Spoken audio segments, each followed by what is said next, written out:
Ladies and gentlemen, boys and girls, rabbits and raccoons, what's happening? This your boy Big Manny coming from Beyond the Blur. It's been a minute since I posted. I think it was since like November when I posted, and I was doing gameplay of Stardew Valley. But since I've been gone, I picked up a hobby of creating this app called the Blur app. And I'm not the greatest coder by any means. And I think it's actually a blessing that AI has come in and offered anybody the opportunity to create the thing that's in their head and bring it to reality. So since I've been going since November, I have been meticulously putting these things together on this app, and I ran into a situation where it became very obvious that there was nobody that looks like me that was doing this. In fact, funding for African Americans is virtually nothing, zero, or very small when it comes to getting grants and funding. So I'm not going to talk too much. I'll bring the app up and then I'll kind of explain my whole process and why I kind of just decided to do this. Let me see. There we go. So this is my project. It's blurapp.com. Not blurapp.com, sorry. blurapp.tech. And the whole idea of it was, have you ever noticed that, especially for blurs or black intellectuals, there's not too many places that you can go to fellowship with other people like you, or to just simply have a conversation and not be bombarded by ads or be bombarded by just the outside world. Let me put it that way. So that was the first thought. The second thought was, it would be nice if everybody had an archetype. I like to consider myself an intellectual. What I would like to see from a platform is different than what another person would like to see. So if you grew up in the anime and gaming, you know archetypes are a thing. So this gave me the perfect opportunity to build a system where you take a test, you figure out your archetype, and then from there, the blogs you get will be different. The group chats that will pop up would be different. And it's just so many different things. And this is kind of what I started doing. This is what I started putting together over the past 6 or 7 months, probably even 8 months. But yeah, so let's kind of just go through it. When you first get there, you got your call to action saying every blurred and black intellectual has an archetype. We was just talking about that. You know, you can directly right away click this, take a test, and the one thing that I ran into when I was asking people to look at it is most people don't have time to take a 20 question test. You know, our attention spans are very short. So the one thing I did, I went back to the drawing board and I said, okay, I'm gonna give people an option. You got the option to take a 5-question quiz, 10-question quiz, or 20.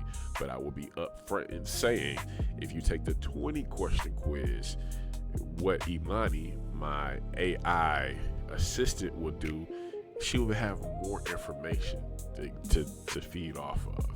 So once you click that, you'll get that option.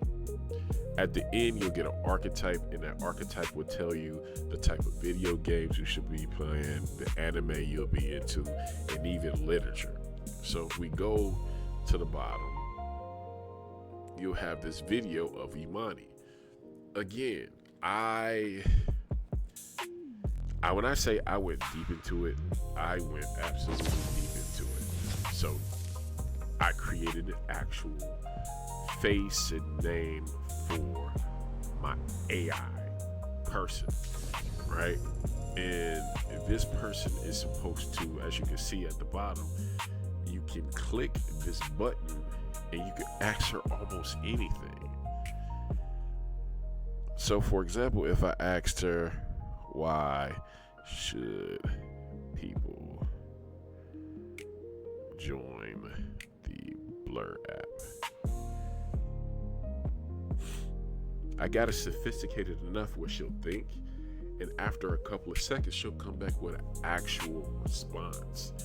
That part in itself was huge for me because I never thought that I would be able to have my own AI, something that would represent the culture, but then understand that blurs, black nerds, or black intellectuals absolutely will love their own space and have, I guess, their own thing. So as we're doing the talking, she comes back, and let's see. Let me go to. That's not what we want to do.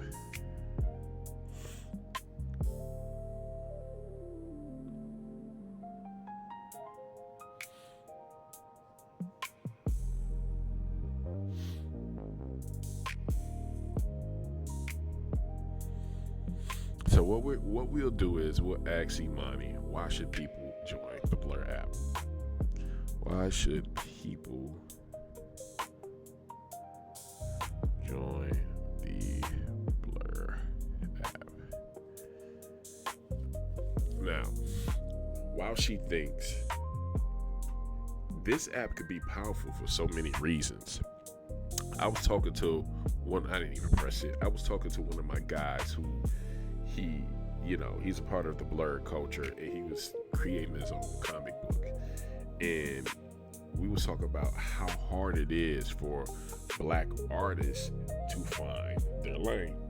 I said, but what if my AI assistant knew that your comic book was for this specific archetype, and we put your comic book on basically my app? We could put all the black artists, comic books, their version of and mangas, all of that on here, but then we could tag it depending on how people test it.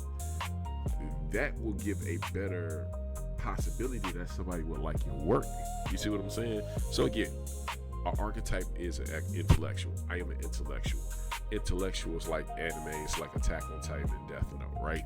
We like games like Mass Effect. What if you have a person who created a comic book for intellectuals, and knowing that you're intellectual, that will be the comic book that it will push to you and say, hey, I think you should try this out. There's going to be a higher success rate for people actually liking the stuff that you're creating. So all of these things that I was going through, I'm like, this could be something. This could be absolutely amazing. But let's get to, I asked E.M.A.N.I, why should people join the Blur app? And she said, people should join the Blur app because it's the only platform built specifically for them, for blurs who take their taste seriously and are tired of algorithm noise. It gives them a real identity, not a profile bio, not a feed based on what you clicked yesterday. A living, evolving media identity built around three core archetypes: intellectual, explorer, connector, that shapes everything you see and get recommended. Your archetype isn't static. It reads your behavior, refines itself, and grows with you. To that point, we have daily questions that pop up on here, right? I'll back out of this. If you go to the bottom, we have daily blur questions. The more you answer those, the more your archetypes kind of sway, and you earn XP as you go along. So you could start off as an innovator and then move to a squabbler. And a squabbler is basically a person who like animes like Dragon Ball Z, games like Tekken and all of that stuff, right? So you get to actually see your archetype change over time. You might be in a season where you just want to be a fighter. You'll be able to see that, and your articles and your blogs will change, right? Let's get back to E.M.A.N.I. Let's finish up what she was saying. It's a daily companion, not for distraction. Blur isn't trying to keep you scrolling. It's designed to give you what you need: a curated briefing, a sharp recommendation, a vibe check on what's happening in the culture, and then let you go live your life. As simple as that. See, TikTok, Instagram, YouTube, their main priority is to keep you there. We want to find the thing that you want to watch or play or even read. and we want to recommend it based off of how you are as a person. And I think that transparency is what's missing. Also, it's built for people who care, not casual fans, not algorithm chasers, people who read the manga before the anime drops, people who finish side quests, people who know the difference between a good adaptation and a cash grab. So, me looking at all of these different angles of how powerful this can be, I had a moment where I'm like, we don't even have black gamer studios at all. E.M.A.N.I, my AI, is a great way to start building that.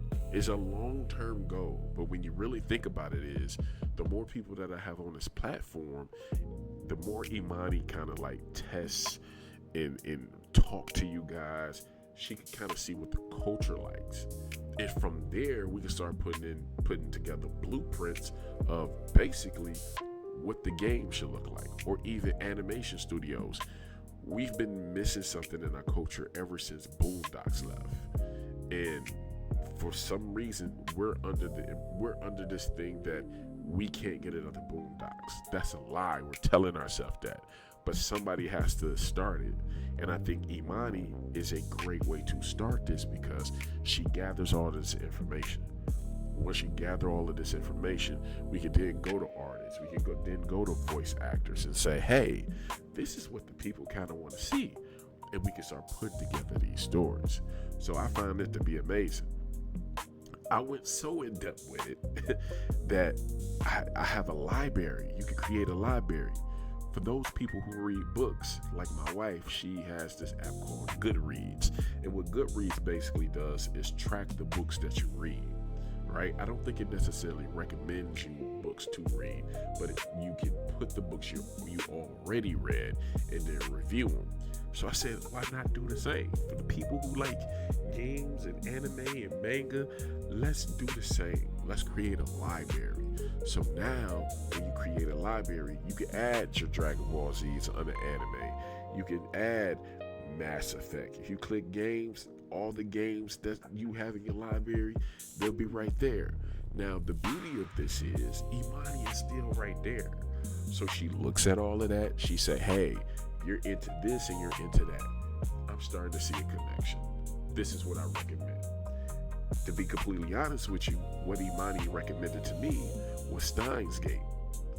This is what E.M.A.N.I recommended to me, and I honestly right away started watching it. I'm still on episode 1 because I've been working on this, but I see so much potential in this, right? We was able to get her a full body, right, and a full panel. I also have radio, BTB radio, where I'm going to be pulling people and social media influencers, and we're just simply going to have a conversation, right? My platform is so nice where at a certain time you'll hear laid back lo-fi music. And the reason why I wanted lo-fi music, because if you ever grew up off of Toonami, one thing that you know is we kind of like was introduced to lo-fi music through Toonami time, right? So shouts out to Toonami and Toonami time, but I wanted to give us OGs that feel it again, right? Of simply being able to relax, lay back, and listen to, I guess you could call it a radio show or a podcast talking about gaming, anime culture, Blerd culture from our perspective, right? And there's so many other things that I'm working on. There are so many different things, but I almost didn't make this video. I kind of felt down a little bit. Not like I was ever going to quit this project, because this is a part of me. I found my thing, but I know it's not done. I haven't started taking payments yet for the upgraded version of E.M.A.N.I. But one thing I found that gave me motivation as I'm doing research and everything, I checked all of my sources, and they said you may possibly have the very first, or one of the first, Black-owned artificial intelligence that's specifically for Black intellectuals and Black nerds. And that was all the motivation that I needed. We got articles out there already staking our claim. There are Black-owned chatbots out there. It's a difference between chatbots and AI. What we have is AI. You can have a conversation with E.M.A.N.I. You can have a conversation about anything. She will push back. When it comes to politics, gambling, finances, she would tell you, I'm not having that conversation. And if you push her too much, she'll tell you, I'm going into the hyperbolic time chamber. So something just as cool as that, to add lore to that, and to be a black owner of this is refreshing for me. I'm not the most photogenic. I'm not saying a brother is ugly. I'm not saying it at all. To some people, I might be. But what I'm saying is, I see the cares, the charm that people have on camera. I don't have that. I would never be able to garner 300,000 people on YouTube and continue to have that going over time. I'm not a Corey Kitchen. I'm not an RDC Mark. That's not who I am. I'm a fan of those guys. They found their calling. But for me, I'm a behind the scenes, low profile. I like to build things. And E.M.A.N.I and Blur app gave me that thing. So I kind of wanted to come back to you guys and introduce it to you guys. No matter whether I got one person that watches this or 0 people. I want to thank you for making it this far. And if you got any type of kindness in your heart, definitely keep up with me. Follow me. I'm not going to say I'm going to post every day because I am a working father. And between building this app and, taking care of family, I'm not probably going to post every single day. But when I come back with updates, you'll know that we're making strides. Or you can just continue to follow me through the Blur app and you'll see the changes I'm making live. This is something that's happening in real time. What's here today could be going tomorrow in terms of the UI and how everything is presented. So if there's something that you want to see, you can definitely hit me up in the comments, right? Or just create a profile. Once you create a profile and I get your email, I keep everybody up to date. But again, I go by the name of Big Manny. This is my baby, Blur app, E.M.A.N.I. She is arguably the first black-owned AI assistant, specifically for black nerds and black intellectuals. And I could not be more proud. She has 4 different layers. I'm not going to go into all the techie stuff. She has 4 different layers, and she's a badass. So, other than that, I'll get into lore and everything later. But again, like, subscribe, share with your friends. Other than that, Beyond the Blur out.